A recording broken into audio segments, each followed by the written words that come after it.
the live show here. I'll be airing, of course, live. On demand, click the link below to join us from 10 to 11 Pacific time.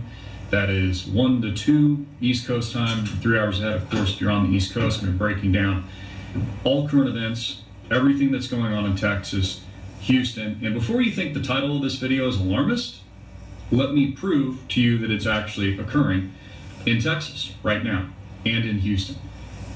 And it's honestly unbelievable, and it's also biblical. Notice how they call it a curfew in Texas that's been imposed, right? You can't go outside on your own free will. They call it a curfew, but they're not calling it martial law. So for anyone out there that thinks that there's a difference between a curfew and martial law, see, this is the level of cognitive dissonance in this country.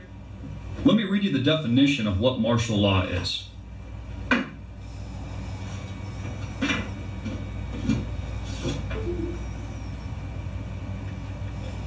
Martial law, defined. Martial law is the imposition of direct military control of normal civilian functions of government, especially in response to a temporary, like Hurricane Harvey, emergency such as an invasion or a major disaster, like Hurricane Harvey, or in an occupied territory. Martial law can be used by governments to enforce their rule over the public. Let's just read that again. Martial law is the imposition of direct military control, which is what we're seeing now in Hurricane Harvey, tanks in the streets, of normal civilian functions of government, having imposed martial law, not really a curfew, but martial law, where you can't go outside of your house certain hours of the day, in response to a temporary emergency, Hurricane Harvey, such as an invasion or major disaster, Hurricane Harvey, or in an occupied territory. Martial law can be used by governments to enforce the rule over the public. So this just goes to show you the level of cognitive dissonance people have, because they'll be like, oh, it's just a curfew. It's not martial law. No, it's martial law. This is what they did in Hurricane Katrina as well. And they also took away your guns, which might be coming to Texas, but probably not, because there's a lot of guns in Texas. Now, I wanted to show you a photo of what Hurricane Katrina looked like when they were doing home searches.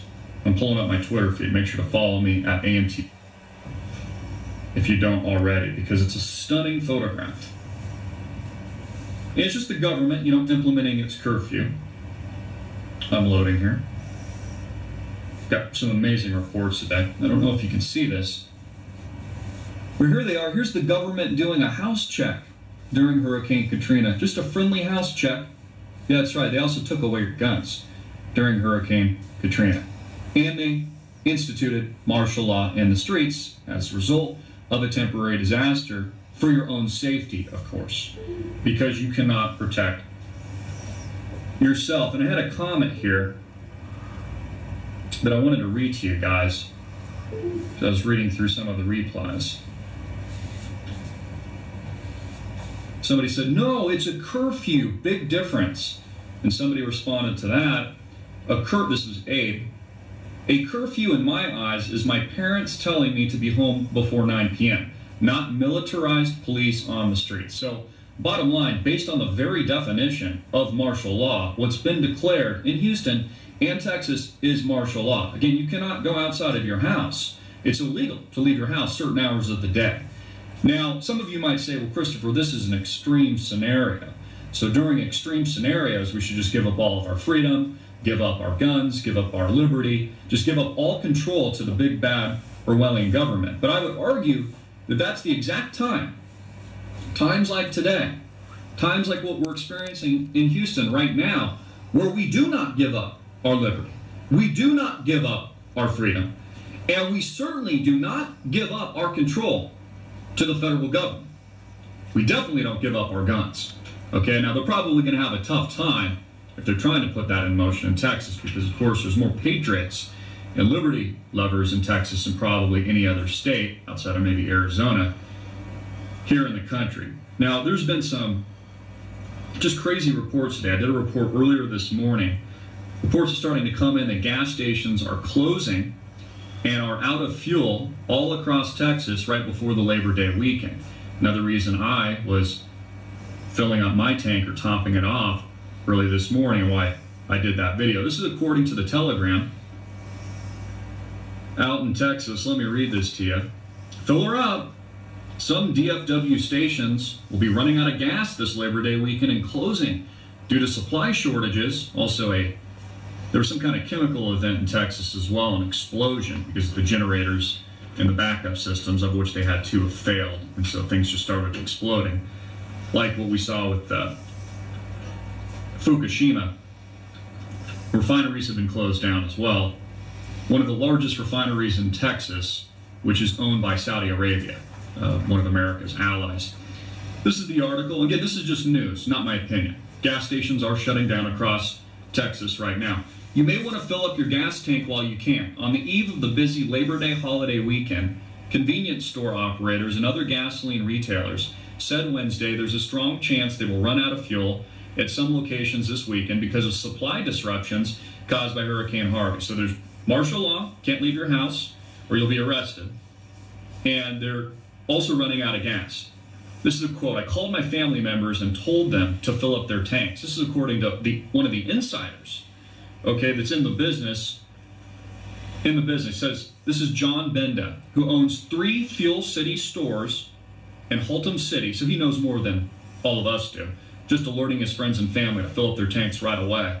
And Dallas is building, so he owns, how many stores? Is it 3 Fuel City stores in Texas, and he's building a 4th right now. He says, I have never seen it this tight since 1980, even when we were rationing. So some of you probably remember during, was the 1970s and 80s, people lining up, you baby boomers out there couldn't get gas, right? Very long lines, couldn't fill up your tank. You know, the other horrible thing that we're seeing right now is we're seeing price gouging by stores. I think there was a Best Buy charging $50 or something like that for a case of water, which is just terrible to see because, again, people will say things like, oh, it's fear-mongering to prep until they need something. And you see all these stores, they are price gouging, which is just incredible. And I would argue we should boycott any company that does that. And I think Best Buy later apologized for doing that. But again, it's always considered alarmist until the event happens, right? Until there's a hurricane, until there's a flood, until there's a natural event, until there's a war, until there's literal martial law declared in the streets of Houston, as there is right now, until there's a Hurricane Katrina, until there's literally bodies floating all over the place, as what we saw with the late response, courtesy of George W. Bush, down in New Orleans not too long ago. So it's repeating once again here in Houston. It's creating a lot of disruptions. Multiple refineries have shut down in Houston, Baytown, Port Arthur, and other areas slammed by Harvey and the historic flooding that followed. Some pipelines that move fuel out of the Gulf Coast also are down, Benda said. Now again, this is according to an insider, not just a regular guy. Somebody who owns actual fuel stations is letting his family and friends know, because they're going to let their friends and family know ahead of time, right? To go out there, fill up your tanks, get extra gas, get water, get food, get your survival kits, get what you need ahead of time. Right? They're not going to let the general public know. You'll be the last to know, which is the case today. In Southwest Fort Worth, customers at a Kroger gas station near Alta Mesa Boulevard and McCart Avenue were greeted with a sign that read, "We apologize for the inconvenience. We are currently out of unleaded and mid-grade fuel and awaiting a fuel delivery."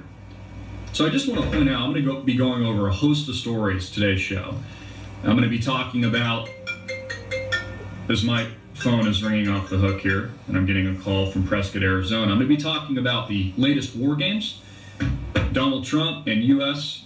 and our allies are flying bombers over North Korea as we speak. I'm going to be getting into that. Of course, Donald Trump has been considering a variety of options in recent days as a result of Kim Jong-un not backing down at all. In fact, he's been laughing in the face of Donald Trump and laughing in the face of America.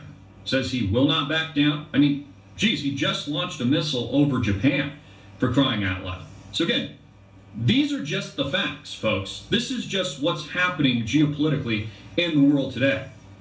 You don't have to open up the Bible to know about it. It's biblical. It certainly is. I mean, I encourage you to read it. I encourage you to learn what's ahead, but all you have to do is follow the news. All roads lead to Rome. This is an economic, financial reset. This is a global reset. We had Chad Booksam talk about this, I think, pretty eloquently just a couple of days ago. This has to do with a lot of things. The shifts in demographics, depopulation, artificial intelligence. This is just the direction that we are headed. So anyways, join us for the live show. I'll put a direct link below. It's going to be, honestly, it kind of makes me sick to my stomach because I can't believe this is the America that we're living in today. I can't believe that martial law has been declared in Houston. I can't believe that they're running out of gas. I can't believe that we're at the brink of war. I can't believe that Trump is telling us all options are on the table. I can't believe all that stuff, but I know it to be the truth. So please, please prepare yourself and prepare before the crisis hits and before these events hit, and especially over the long holiday weekend, which is typically just a long holiday as it is, people getting out of town. Think about if Houston had never even happened, people would be topping off their tanks. Now we've got a once-in-a-lifetime crisis. They estimate it's going to cost near $100 billion, of which Congress is going to be voting on, because of course they've got to raise the debt ceiling. It really is a worst-case scenario. It's a worst-case scenario. And again, people always say these things can't happen until they do. Until we have what we have in Houston today. So in addition to going over a variety of topics in the news during the live show, again, we're broadcasting every week, Tuesday and Thursday, and I'll be broadcasting here pretty quick in about 15 minutes, so we got to set up. I don't know, guys. It's crazy. It's crazy. So join us. I'll also be doing a Q&A. I'll be going to your questions as well. And please continue to send us your reports. If you're out in Texas, let us know what's going on. I don't want to hear it from the mainstream media. I want to hear it from you. So take out your cell phones. If you're at a gas station, they're running out of, they're closing, send the reports. We've got a contact form on our website, amtvmedia.com. Just click contact and send it our way. I appreciate it. That's how we've been getting a lot of our intel. God bless all of you, and join us for the live cast.